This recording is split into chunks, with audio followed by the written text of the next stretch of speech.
Experience let's see कि आज 6 अक्टूबर 2025 का divine message goddess guidance universal message क्या है। आज यूनिवर्स आपसे क्या कहना चाहता है, आज आपको क्या सुनने की ज़रूरत है। एंड उससे पहले आप सभी को शरद पूर्णिमा की बहुत बहुत बहुत बधाई हो। बहुत खूबसूरत दिन है आज का। कहते हैं कि आसमान से अमृत बरसता है, इस बात को तो मैं हर फुल मून के लिए मान लेती हूँ। लेकिन आज मेरी माँ देवी माँ लक्ष्मी का प्राकट्य उत्सव है। समुद्र मंथन से लक्ष्मी जी आज प्रकट हुई थी।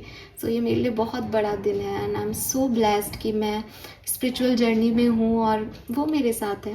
सो मेरे लिए एक बहुत इंपॉर्टेंट सिग्निफिकेंट डे है, तो आई एम सो एक्साइटेड कि मैं देखूँ कि आज के दिन का गाइडेंस वो हमें क्या देती हैं। सो माँ लक्ष्मी को याद करते हैं। Shri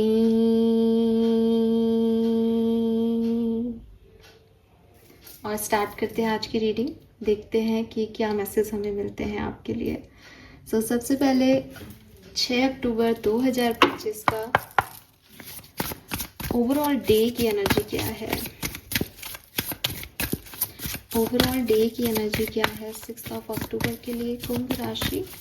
please universe, please divine power, please spirit guides, please my guardian angel, please माँ Lakshmi, please guide me, give me a message for Aquarius. Overall energy for 6th of October. Thank you. Thank you so much.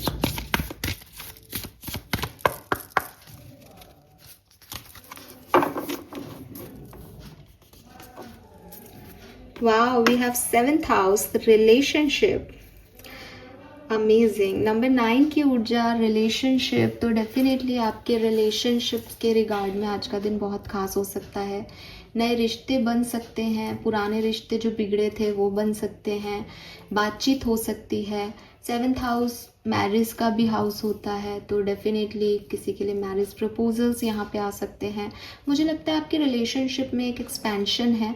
बहुत promising आपके रिश्ते रहेंगे, चाहे वो love relationships हों, चाहे professional relationship हों, चाहे आपकी मम्मी पापा से रिश्ते हों, भाई बहन से रिश्ते हों, या किसी खास स्पेसिफिक पर्सन से रिलेशनशिप हो। आपके रिलेशनशिप्स जो हैं उसमें मैं लक देख रही हूँ, पॉजिटिविटी देख रही हूँ। सो सब कुछ बहुत अच्छा जो है वो यहाँ पे होने वाला है। और हो सकता है कि कुछ एक्वेरियंस के लिए हो सकता है कि यहाँ पे कुछ स्पेसिफिक हो आज के दिन रिश्तों में। इट इज़ नॉट अबाउट कि बहुत अच्छा, बट ये किसी तरीके का मतलब आप कह लो टेंशन हो या बहुत सोचा जाए, ओवर थिंकिंग हो किसी कनेक्शन के बारे में, but it's all about relationship. पूरा फोकस आज के दिन का रिश्तों पे है आपके। ठीक है, लेट्स सी हमें गाइडेंस में क्या मैसेज मिलता है एक्वेरियस, क्योंकि यहाँ नंबर 9 है, 9 इज मार्स, तो मंगल आ रहा है 7th हाउस में, तो कहीं ना कहीं वो मांगलिक एनर्जी बताता है। तो रिलेशनशिप जो है वो सिग्निफिकेंट यहाँ पे किसी के लिए हो सकता है। नंबर 9 सिग्निफिकेंट हो सकता है, 45 एज हो सकती है, 7 नंबर सिग्निफिकेंट हो सकता है। लेट्स सी क्या गाइडेंस आता है कुंभ राशि के लिए। Wow, we have again number 9। क्या है ये भाई, एक्सचेंजिंग गिफ्ट। नंबर 27, नंबर 9 बहुत सिग्निफिकेंट है। 9th हाउस लक का हाउस है, एक्सचेंजिंग गिफ्ट्स है यहाँ पे, किसी से आपको गिफ्ट मिल सकता है आज के दिन।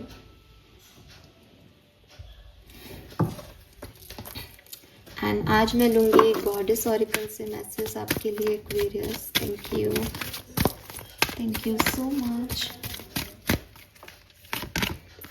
Infinite supply. ओके, सो आज का colour of the day is purple. कितना पर्पल है यहाँ पे। बॉटम एनर्जी दिखाऊंगी कंपैशन, क्योंकि मैं इसको लूंगी इसके साथ।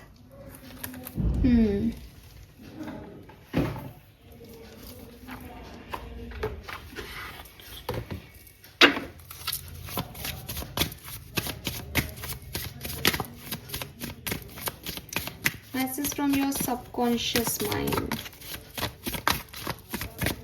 6 अक्टूबर 2025। Authentic self. Wow. Be yourself. Everyone else is already taken. कितना सुंदर, कितना प्यारा मैसेज है। And we have the shadow dance. When you move shadows, you discover your rhythm.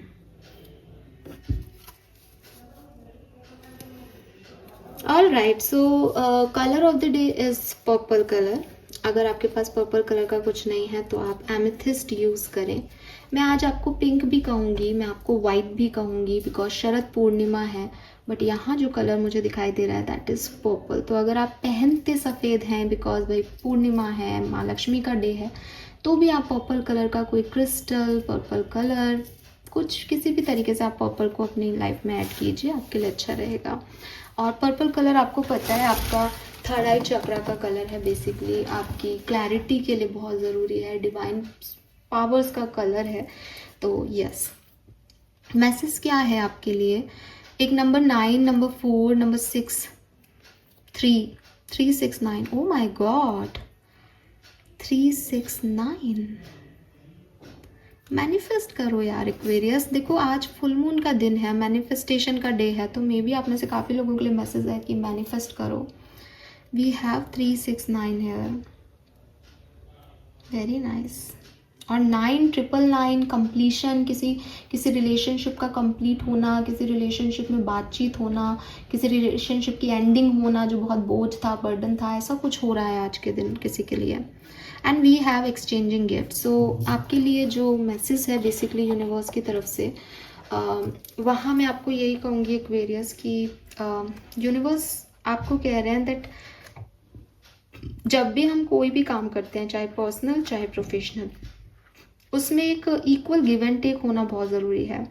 Equal give and take is just कि तुम जो कर रहे हो उसके बदले में मैं ये कर रहा हूँ. अब इसको ये नहीं मानना चाहिए कि एक्सपेक्टेशंस रखनी चाहिए, नहीं, सामने वाले को मतलब नहीं होना चाहिए कि उसको इसके बदले में क्या मिलेगा. लेकिन जो देने वाला है उसको पता होना चाहिए कि हर व्यक्ति सिर्फ दे नहीं सकता, हमेशा उसको मिलना भी चाहिए, है ना. तो अगर आपके इर्द गिर्द कुछ ऐसे लोग हैं जो सिर्फ आपसे रिसीव करना चाहते हैं और गिवर नहीं होना चाहते, तो भाई उनके लिए भी मैसेज है. और सेम एज आपके लिए भी मैसेज है कि अगर आप सिर्फ गिवर होना चाहते हो या आप सिर्फ चाहते हो कि सामने वाला आपका ध्यान रखे, सामने वाला आपको प्रोवाइड करता रहे, तो ऐसा नहीं होता. ठीक है, माँ लक्ष्मी का डे है. कहते हैं कि ये जो मनी है, मनी अवेयरनेस तभी मिलती है कि जब आप किसी के लिए कुछ करो तो आपके पास ये रिसीव होता है. आप सिर्फ पैसे को देते जाओ तो आपको पैसा नहीं मिलेगा. आप पैसे को जोड़ते जाओ तो भी आप अमीर नहीं बनोगे. आप पैसे को खर्च करो, इक्वल गिव एंड टेक रखो, तब वो आपको मिलेगा. तो आज के दिन इतना खूबसूरत मैसेज आना बनता है यहाँ पे, जो कि आपको law of giving and receiving बताता है. ये कार्ड आपको सिर्फ इतना कह रहा है कि सिर्फ गिवर मत बनो और सिर्फ रिसीवर मत बनो. एक हाई स्टैंडर्ड्स रखो देने में और लेने में. ठीक है, अगर तुम सिर्फ देते जाओगे तो तुम खर्च हो जाओगे, तुम्हारे पास एनर्जी नहीं बचेगी, तुम ड्रेन हो जाओगे. एंड अगर तुम सिर्फ लेते जाओगे तो तुम्हारे पास रखने की जगह नहीं बचेगी कि तुम कहाँ क्या रखोगे, प्लस तुम उसका यूटिलाइजेशन भी नहीं सीख पाओगे. और कभी जो है तुम्हारे कर्म अच्छे नहीं है तो आगे चल के तुम्हें कुछ नहीं मिलेगा. So be careful what you pray for. ठीक है, क्योंकि आप जिस भी चीज़ के लिए प्रे कर रहे हो वो कहीं सिर्फ मांगने के लिए या सिर्फ देने के लिए तो नहीं कर रहे हो. आप एक इक्वल बैलेंस बना पा रहे हो या नहीं. ठीक है, आपको दिखावे में नहीं जीना एक्वेरियस. आपको कोई चीज़ आप खरीद रहे हो तो आपको उसके प्राइस टैग पे फोकस नहीं करना. आपको ये समझना होगा दैट आप उसको चाहते हो अपनी लाइफ में, कि आपको ज़रूरत है उस चीज़ की या नहीं. ठीक है, आप ये सोच रहे हो कि मेरे पास पैसा है तो मैं खर्च करके ये ले लेता हूँ, मेरे पास तो पैसा है, ये आपको कोई खुशी नहीं देगा. ये वो चीज़ आपके लिए बड़ी नहीं बनेगी. लेकिन अगर आप ये सोचते हो कि यार मेरे पास पैसा है पर मुझे इस चीज़ की ज़रूरत नहीं है, फलाने व्यक्ति को इस चीज़ की ज़रूरत है, मैं उसको दे देता हूँ, तो आपने उसको दिया, वो आपके लिए कर्म फल करेगा. तो ये मैटर समझने की ज़रूरत है दैट एक्सचेंज किसके बेसिस पे करना है, किस चीज़ का एक्सचेंज करना है. ज़रूरत से ज़्यादा देना फालतू में आपके लिए सही नहीं है, लेना आपके लिए सही नहीं है. ठीक है, अगर आपको एक फेमस म्यूजिशियन बनना है तो आपको उस इंस्ट्रूमेंट को डेली प्रैक्टिस करना पड़ेगा. अगर आपको पैसे वाला बनना है तो आपको डेली जो है अपने काम पे फोकस करके हार्ड वर्क करना पड़ेगा, है ना. आपको कुछ भी ऐसे ही नहीं रिसीव हो सकता. आपको स्पिरिट हेल्प कर सकते हैं लेकिन बैलेंस करने में, काम करने में नहीं. आपको बैलेंस करने में हेल्प कर सकते हैं। तो यूनिवर्स आपको सिर्फ यही कह रहे हैं दैट सिर्फ सांस लेते जाओगे तो भी मर सकते हो, और सिर्फ सांस छोड़ते जाओगे तो भी मर सकते हो, क्योंकि छोड़ते जाओगे तो बॉडी में ऑक्सीजन का लेवल कम हो जाएगा, और लेते जाओगे तो बॉडी में ऑक्सीजन का लेवल हाई हो जाएगा, और दोनों ही क्रिटिकल फेजेस हैं। तो एक बैलेंस बहुत ज़रूरी है कि किसको कितना, कब, कहाँ, कितना देना है, कि आप भी ट्रेन नहीं हो और सामने वाले किसी भी बनी रहे। ठीक है, तो यहाँ पे आपको इम्बैलेंस जो आपकी ज़िंदगी में है उसको संभालने को कहा जा रहा है। बीइंग अवेयर किया जा रहा है आपको कि आप बहुत ज़्यादा पैसा खर्च ना करें, बहुत ज़्यादा मनी को ग्रांटेड ना लें। ठीक है, एंड अपनी एनर्जीज को भी ग्रांटेड ना लें। अगर आप किसी को फालतू में अपनी एनर्जी परोस रहे हो और वो आपको सर्व नहीं कर रहा, तो आप उसको मत दो वो एनर्जी। ठीक है, यस। एंड शायद ये मैसेज सबके लिए है, हमारे लिए, कि फ्री की कोई चीज़ नहीं होती। हर चीज़ को लेने और देने के लिए, चाहे आप पैसा मत दो पर आपको कुछ तो देना ही पड़ता है। अगर आप किसी को टाइम दे रहे हो तो बेशक महसूस करो कि क्या वो भी उतना ही टाइम आपको दे रहा है, या आप ही अपना पूरा टाइम उसको दे रहे हो। तो हर चीज़ में सोचना समझना बहुत ज़रूरी है एक्वेरियस सिस्टम में। And then we have infinite supply. Infinite supply का कार्ड आपको कह रहा है दैट ऐसा नहीं है कि तुम्हें कुछ नहीं मिलेगा तो तुम खाली हो जाओगे। यूनिवर्स सबका केयर कर रहा है, यूनिवर्स सबका ध्यान रख रहा है। वही मैंने अभी आपको बोला इस कार्ड में भी कि ये एंजल है, वो आके तुम्हें देगी। तो तुम ये मत परेशान हो कि सामने वाला मुझे नहीं देगा तो मैं खाली हो जाऊंगा, नहीं। लेकिन तुम सामने वाले को ही सब कुछ अगर देते रहोगे तो तुम्हारा एंजल से कनेक्शन कैसे बनेगा। सो वो तुम्हें सब कुछ प्रोवाइड करेंगे जो तुमको चाहिए, बिकॉज वो कल भी कर रहे थे, वो आज भी कर रहे हैं। लेकिन तुम जो अपनी एनर्जीज वेस्ट कर रहे हो, ये नहीं चलेगा, क्योंकि तुम्हें लगता है कि मुझे तो यूनिवर्स प्रोवाइड कर ही देगा, तो अब मैं तो बांट देता हूँ। ये सही नहीं है। देखो किसको ज़रूरत है उनको दो, जिसको ज़रूरत ही नहीं है उसको कुछ भी देना बेकार है, वो आपकी वैल्यू नहीं करेगा। चाहे आप रिश्ते में प्यार दे रहे हो, वो आपकी वैल्यू नहीं करेगा, क्योंकि उसके पास ऑलरेडी प्यार है। अगर आप पैसा दे रहे हो किसी ऐसे इंसान को जो बहुत अमीर है, वो उसको रख देगा, उसके पास ऑलरेडी है। लेकिन आप ऐसे लोगों को दोगे जिसके पास कोई नहीं है, प्यार नहीं है, हीलिंग नहीं है, तो वो आपको हमेशा के लिए मानेगा, वो आपको उतना ही रेसिप्रोकेट करेगा। और जो लोग बिजनेस करते हैं वो ये मानते हैं कि एक साधारण व्यक्ति जो है ना, वो मुझे रीडिंग के पैसे दे देता है, बिकॉज दे नोज कि यार मुझे मेरे भविष्य के बारे में पता चल जाएगा, एंड इसकी कोई कीमत नहीं है कि मैं ये जान लूँ कि मेरे को आगे क्या करना चाहिए। ये मेरे लिए ज़्यादा ज़रूरी है, मैं जब करने लग जाऊँगा तो मैं इससे ज़्यादा कमा लूँगा। लेकिन जिनके पास होता भी है ना, वो भी खर्च नहीं करते। आप देखो, मेंबरशिप 300 रुपये की है, लेकिन कहाँ कौन लेता है, क्योंकि हर व्यक्ति को फ्री में चीज़ें चाहिए, वो देना नहीं चाहते। And I am not saying कि आप लोग गलत हो या सही हो, मैं भी कई बार नहीं देना चाहती, बट ये तरीका सही नहीं है। हम अगर किसी से भी कोई भी गाइडेंस लेते हैं तो हमें उसको देने चाहिए। कहते हैं ना कि अगर पंडित से आपने एक भी सवाल पूछा तो 100 रुपये दक्षिणा के रखो, वो मांगे नहीं पर रखो। द थिंग इज़ कि आपने मेरे लिए इतना काम किया तो मैं आपका ऋणी नहीं रहूँगा, मैं दे दूंगा उसको बैक में। ऋण लेने से तो मेरे को अगले जन्म लेना पड़ेगा, आपका चुकाना पड़ेगा, है ना। तो ये बैलेंस बनाना आपको भगवान सिखा रहे हैं यहाँ पे। And then we have authentic self. Authentic self कह रहा है कि भाई सब अपने अपने तरह के लोग हैं, तुम वो बने रहो जो तुम हो, जो तुम बनाए गए हो। तुम दूसरों से कंपेयर करके दूसरों की तरह होने की कोशिश मत करो। तुम्हारी खुद की आइडेंटिटी है, खुद की इंडिविजुअलिटी है, उस पर फोकस करो।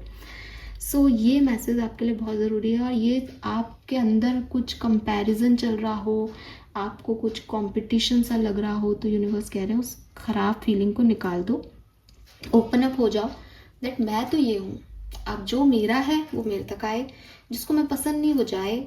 आपको इससे कोई फ़र्क नहीं पड़ना चाहिए दैट आप दूसरों से कैसे बेहतर हो, आपको इससे फ़र्क पड़ना चाहिए आप क्या हो। एंड दूसरों को जज भी मत करो।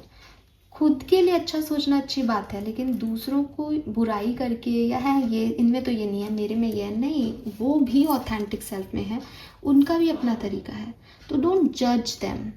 खुद को ऊपर रखने का मतलब ये कतई नहीं होता कि मैं दूसरे को नीचे गिराऊं। तो अपने आप को ऊपर रखो, अपनी अहमियत समझो, इक्वल गिव एंड टेक करो, यूनिवर्स से कनेक्शन बनाओ, आपको सप्लाई मिलती रहेगी, और अपने रिश्तों पे फोकस करो आज के दिन। ठीक है, this is all for you. I hope ये आपसे रेजोनेट होगा। चैनल को लाइक और सब्सक्राइब कीजिएगा। Bye bye.